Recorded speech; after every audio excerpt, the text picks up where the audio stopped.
الحمد لله نحمده ونستعينه ونعوذ بالله من شرور أنفسنا ومن سيئات أعمالنا أشهد أن لا إله إلا الله وحده لا شريك له وأشهد أن محمدا عبده ورسوله لا نبي بعده اللهم صل وسلم على نبينا وحبيبنا وقدواتنا محمد وعلى آله وصحبه أجمعين فيا عباد الله اتقوا الله وقال الله في القرآن أعوذ بالله السميع العليم من الشيطان الرجيم بسم الله الرحمن الرحيم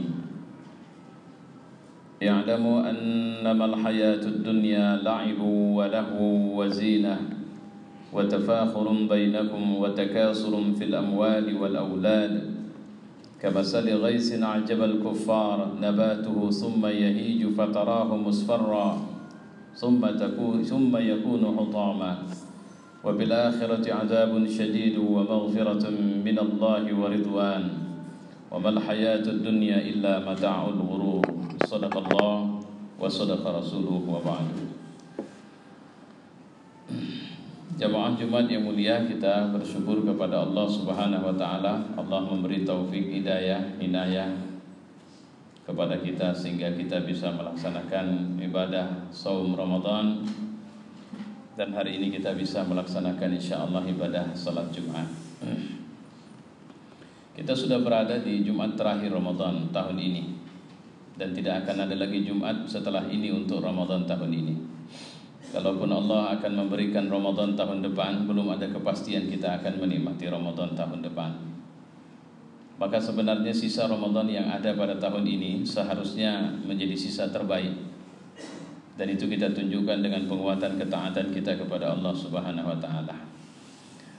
Jamaah yang mulia, saya ingin menyampaikan satu topik mentadaburi ayat surat Al-Hadid ayat 20 yang saya baca tadi, tentang kaidah-kaidah kehidupan dunia, atau seperti apa deskripsi dari Allah Subhanahu wa taala dunia itu dan bagaimana kehidupannya.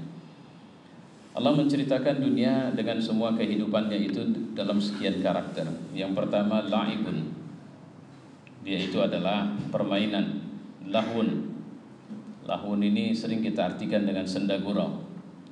Sesuatu yang tak ada maknanya.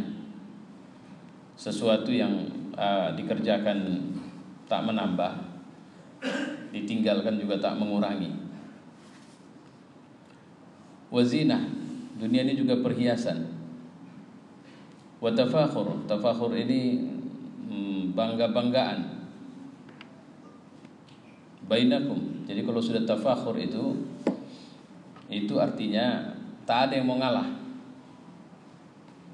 Jadi kalau tafakhur itu artinya tidak seorang mendengar yang lain diam, tidak, tapi masing-masingnya saling menunjukkan bahwa dia punya, dia hebat.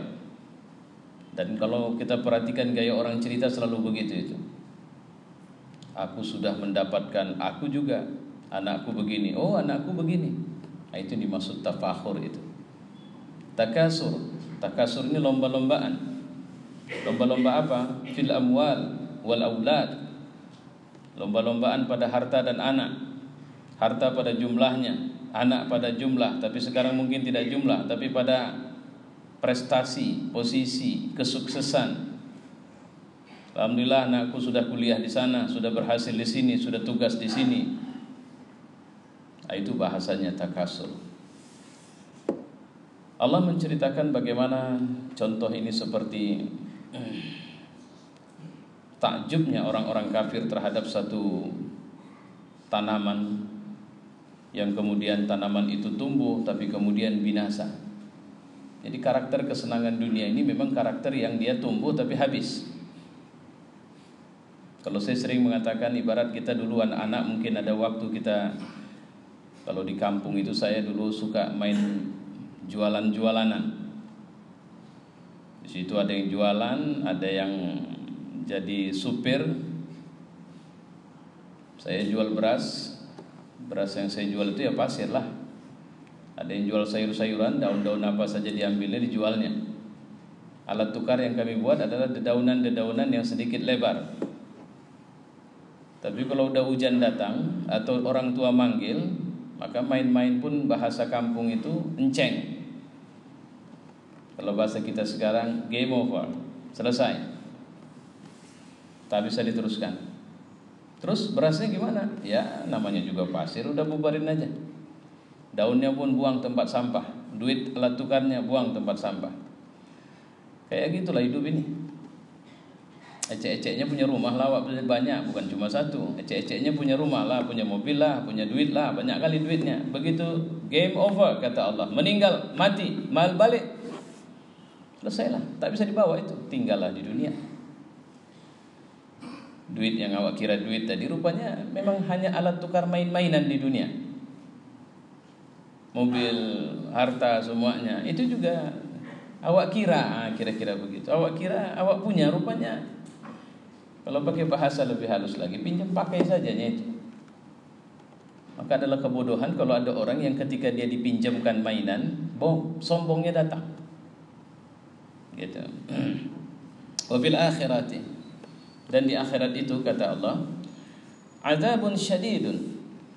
Pertama ada azab yang pedih, wa maghfiratun, dan keampunan, minallahi wa ridwan, dan kemudian kerelaan dari Allah. Nah itu dia. Jadi Allah ingatkan dari semua karakter ini tadi, di akhirat itu cuma ada azab, cuma ada ampunan, sama ridhonya Allah.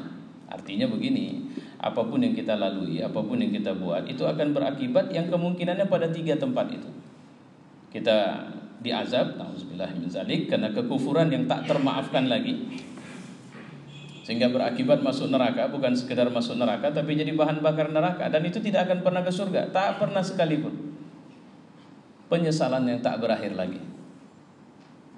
Dan apa ukuran kekufuran yang tak akan pernah masuk ke surga? Dia tak mau menuhankan Allah. Itu saja ukuran paling rendah itu. Maaf, minimal itu. Tentu saja konsekuensi dari beriman kepada Allah adalah mengimani Muhammad SAW sebagai Nabi dan Rasul. Otomatis konsekuensi mengimani Nabi Muhammad sebagai Nabi dan Rasul, kita mengimani bahwa Al-Quran adalah kitabullah. Konsekuensinya kita meyakini adanya yaumul akhir. Ada surga, ada neraka, ada azab, ada hisab, ada mizan, ada telaga, ada naungan Allah, dan macam-macam yang lain. Siratul mustaqim. Tapi kalau orang kafir tak dapat. Makanya mendeteksi kekufuran seorang yang mencampakkan dia dari area keislaman itu sebenarnya adalah akidahnya. Banyak orang yang sorbannya jauh lebih tebal dari kita, jubahnya jauh lebih, tapi dia kufur kepada Allah. Bahkan dia tidak bisa disebut muslim. Kenapa? Karena dia tidak mengatakan Allah satu-satunya Tuhan dengan semua konsekuensi ketuhanan itu. Allah lah sumber rezekiku, Allah lah pelindungku, Allah lah yang maha berkuasa, Allah lah pemilik dunia. Pokoknya semuanya itu. Kalau kita insya Allah dari sisi ini aman lah. Pada tingkat yang minimal kita menyembah Allah, tak mau kita sembah patung. Tapi kayaknya untuk cari makan kita agak kurang aman. Kita masih belum yakin Allah yang kasih rezeki kita. Di luar sana orang kaya, orang susah masih begitu itu. Banyak saya perhatikan orang yang dengan alasan cari makan, dia tega ninggalkan hubungan dia sama Allah. Alasannya cari makan untuk jaga anak istri. Siapa itu? Bisa tukang becak, tukang sayur, tukang parkir. Siapa rupanya yang ngasih makan? Bukankah Allah memanggil itu dengan panggilan keberuntungan, bukan panggilan yang menyulitkan? Maaf cakap kalau presiden buka lapak di sebelah masjid ini, saudara-saudara datanglah kemari, saya akan kasih uang 5 juta per orang. Saya yakin berebut semua orang ke sana. Bukankah ketika Allah mengatakan hayya 'alal falah, itu panggilan untuk keselamatan dunia dan akhirat? Siapa manusia yang bisa menjaga nyawa manusia? Bahkan nyawanya sendiri dia tidak bisa jaga. Nah itu dia. Dan inilah kehidupan dunia kayak begini. Apa yang membuat kita sering terjebak pada ketidakmampuan untuk berada di posisi benar di dunia ini? Kalau saya bilang, kata kuncinya cuma satu, nafsu. Loh, setan Ustaz? Setan itu memanfaatkan titik lemah kita itu, nafsu kita itu. Loh, apa rupanya kelemahan nafsu? Nafsu nggak bisa susah. Dia nggak suka susah. Dia nggak suka sedih. Dia senang happy-happy. Nafsu itu tidak peduli, haram pun nggak apa-apa lah, yang penting enak. Nafsu itu punya karakter, udahlah nggak usah diatur-atur kali lah, saya kan bisa ngatur diri saya sendiri sih. Dan setan di situ dia lihat titik kelemahan kita itu. Terus apa yang membuat nafsu sering merasa tidak tenang dalam satu aturan disiplin? Dunia ini. Apa rupanya ditawarkan dunia? Dunia ini paling banter bisa nawarkan 3 hal sama kita. Lebih dia tak bisa. Pertama apa? Dia bisa tawarkan harta sama kita, dia tawarkan kedudukan sama kita, dan terakhir dia tawarkan kesenangan hidup sama kita. Lebih tak bisa. Maka dunia ini palak kali dengan orang kalau ada orang tak mau lagi yang 3 ini. Gak mau itu bukan tidak mau diambil ya Pak. Terus kita pergi ke gunung, ke dalam gua, kerja kita zikir-zikir aja, Allah pun marah sama kita kalau begitu. Maksudnya tak mau mencintai dunia. Dunia palak kali dengan orang begitu. Siapa yang tidak mau mencintai dunia adalah orang yang telah menghargakan harga dirinya adalah surga dan ridha Allah Subhanahu wa taala. Dan siapa orang yang menghargakan harga dirinya adalah surga dan ridha Allah Subhanahu wa taala adalah orang yang sudah mampu menaklukkan dirinya sendiri. Untuk akhirnya diri itu tunduk kepada Allah Subhanahu wa taala. Contoh, siapa bilang Nabi Yusuf tidak tertarik sama Zulaikha? Goyang dia sebenarnya, goyang. Kenapa? Ini bukan pelacur yang dia jumpai. Ini perempuan cantik, sedang matang-matang usianya, tak pernah keluar rumah, kaya pula. Pemalunya sebenarnya Zulaikha ini bukan perempuan genit ini ah. Apa yang dilakukannya? Tak sanggup dia lihat ketampanan Yusuf alaihissalam, goyang juga dia. Kalaulah Yusuf tidak tertarik, bisa kita bilang tak normal dia. Dia tertarik. Quran juga bilang ada khatir, ada lintasan di hatinya untuk mau. Kenapa? Safety sudah. Semua orang udah tak ada, tinggal berdua. Ring 1, ring 2 sudah disterilkan kalau bahasa kita. Sampai ring berapa udah disterilkan. Aman lah posisi, tinggal asal mau saja. Garansi enggak bocor. Tapi apa kata Yusuf? Wa ma ubarri'un nafsi innan nafsa la'ammarata bisu illa ma rahima rabbi. Tak tenang juga nafsunya, maka dia bilang apa? Rabbi sijni ahabbu ilayya. Tuhan, kalau begini ceritanya, biar di penjara sajalah aku. Itu jauh lebih menenangkan aku. Jadi artinya bagi seorang mukmin, jika penjara adalah titik nyaman untuk menjaga iman, maka itu adalah pilihan terbaik. Tapi jika kita bisa kuat berbentur dengan keinginan nafsu, maka Allah menyuruh kita untuk ambil peran di dunia. Karena memang mengambil peran di dunia ini butuh kekuatan spiritual yang luar biasa ini. Seorang Sulaiman telah memberi contoh betapa tahannya dia dengan kedudukan yang cukup tinggi itu, betapa mampunya dia bertahan dengan popularitas yang luar biasa itu, dengan satu kalimat yang membunuh semua cintanya sama dunia. Haza min fadli rabbi. Ini adalah keutamaan yang diberikan Allah kepadaku. Liyabluwani, cuma untuk mengujiku.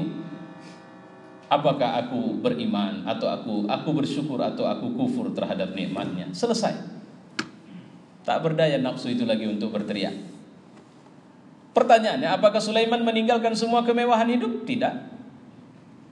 Dia tetap berada di posisi itu, tapi posisi orang yang tunduk kepada Allah di saat dia sudah memiliki semuanya. Luar biasa. Dan Ramadan ini sebenarnya itulah latihannya. Maka kalau orang tanya sama saya, apa hakikat puasa? Hakikat puasa itu kau tunduk sama mau Tuhanmu. Belajarlah untuk tunduk. Sekarang saya tidak hakul yakinan, tapi saya mohon maaf, saya tidak merendahkan, menduga kuat bahwa Bapak ini ada yang sudah 50% lah saya bilang, udah banyak yang lalai untuk melaksanakan sahur saja. Kenapa? Dalilnya sederhana, ngantuk. Kedua, udah makan semalam, malamnya udah makan. Ketiga, udah cukup kuat untuk puasa tanpa. Puasa itu bukan persoalan lapar sama haus. Kam min sha'im laisa lahu min siyami illa al-ju'i wal 'atas. Banyak orang puasa dia cuma dapat lapar sama haus, kata Nabi. Puasa itu adalah kau tundukkan nafsumu pada maunya Tuhanmu. Apa mau Allah? Bangun, sahur. Tuh, kenapa harus sahur? Sahur aja dulu, nanti kau tahu kenapanya. Ternyata dalam perjalanan sahur kita menemukan berbagai hadis. Di sepertiga malam akhir itu ada satu waktu yang jika kau minta pada Tuhanmu, apapun yang kau minta selama itu kebaikan, istijabah. Artinya kalau bahasa di luar, simsalabim. Kau minta harta, kau minta pangkat, itu dikasih. Setiap malam itu terjadi, kata Nabi. Terus setiap malam Allah turun ke langit dunia dan dia memanggil kita. Kalau ada masalah, bilang sama aku bantu. Kalau ada salah, lapor, aku ampunkan. Kalau ada keinginan, sampaikan, aku kasih. Tiap malam. Dan ternyata sahur itu hanya melatih kita supaya punya kebiasaan bangun sebelum subuh. Kenapa kita harus puasa? Puasa itu apa, Pak? Puasa itu Bapak bukan harus di masjid banyak-banyak baca Quran. Kemudian kalau di Asrul Awakhir ini oke lah. Tapi di awal, puasa itu Bapak harus berada di lini atau orbit fungsional kehidupan Bapak sebagai manusia. Siapapun Bapak secara struktural di antara manusia. Direktur, karyawan, pegawai, presiden, gubernur, bupati, jaksa, hakim, militer, polisi, semua kau berada di situ dan terus di situ dan tunjukkan kau bertakwa di situ. Siapa yang paling sulit kita lawan di situ? Nafsu kita. Maaf cakap. Nah, ini mohon maaf saya sama kalau bahas kita kan oknum ini. Prit, berhentilah saya di stop polisi itu. Pak, tahu salah Pak? Tahu Pak. Tapi damilah kita Pak. Oh tidak, maaf Pak, saya orang bertakwa Pak. Nggak ada lagi cerita dami. Dami nanti minta maaf sama Tuhan sajalah. Ini peraturan yang harus saya tegakkan. Tapi Pak, saya udah, tapinya nanti saja. Jadikan saja kesalahan ini sebagai pelajaran bagi Bapak dan kita ikuti mekanisme hukum di negeri kita. Itu polisi bertakwa. Bukan tilang saja Pak, oh nggak usah, nggak apa-apa, nanti tilang makin sulit. Nah, itu polisi masalah itu. Artinya, coba perhatikan di lini kerja kita, berapa banyak duit tidak halal yang masuk ke kantong kita. Beranikah kita bilang tidak?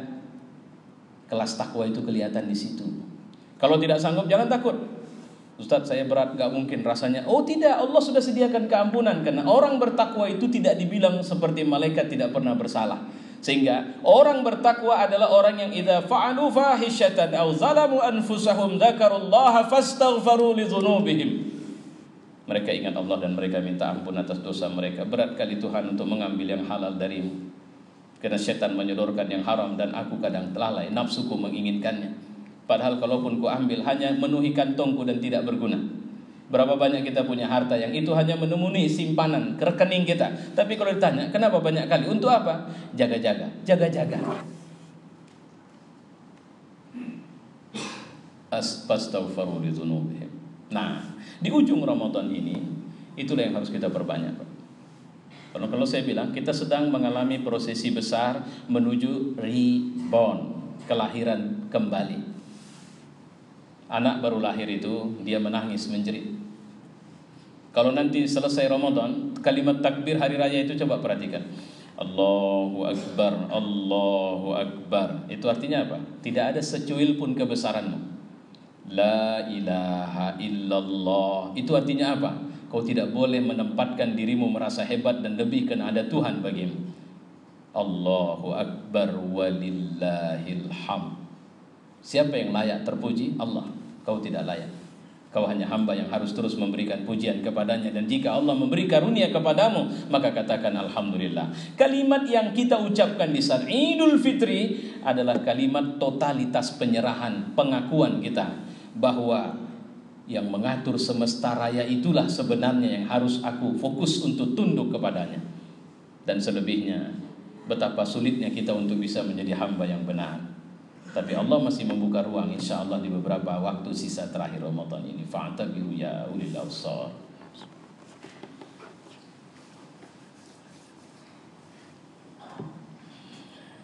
Alhamdulillah, nasalli wa sallimu ala nabiyyina wa habibina wa qudwatina Muhammad wa ala alihi wa sahbihi ajma'in.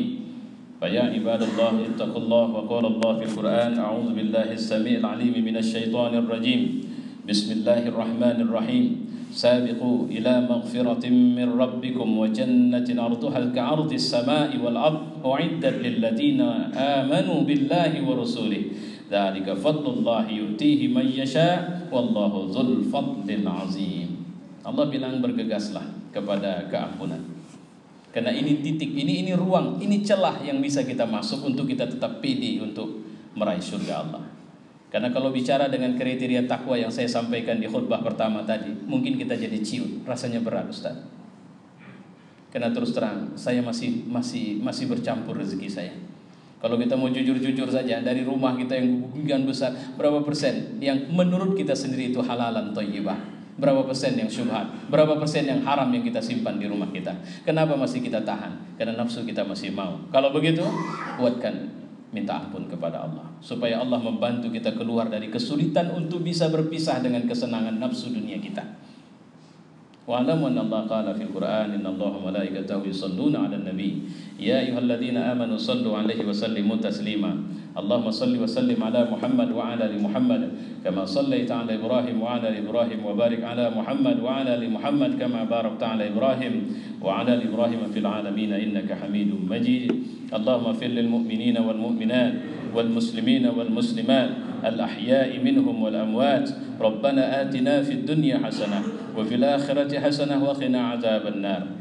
عباد الله إن الله يأمر بالعدل والإحسان وإيتاء ذي القربى وينهى عن الفحشاء والمنكر والبغي يعظكم لعلكم تذكرون فاذكروا الله العظيم يذكركم واشكروه على نعمه يزدكم ولذكر الله أكبر.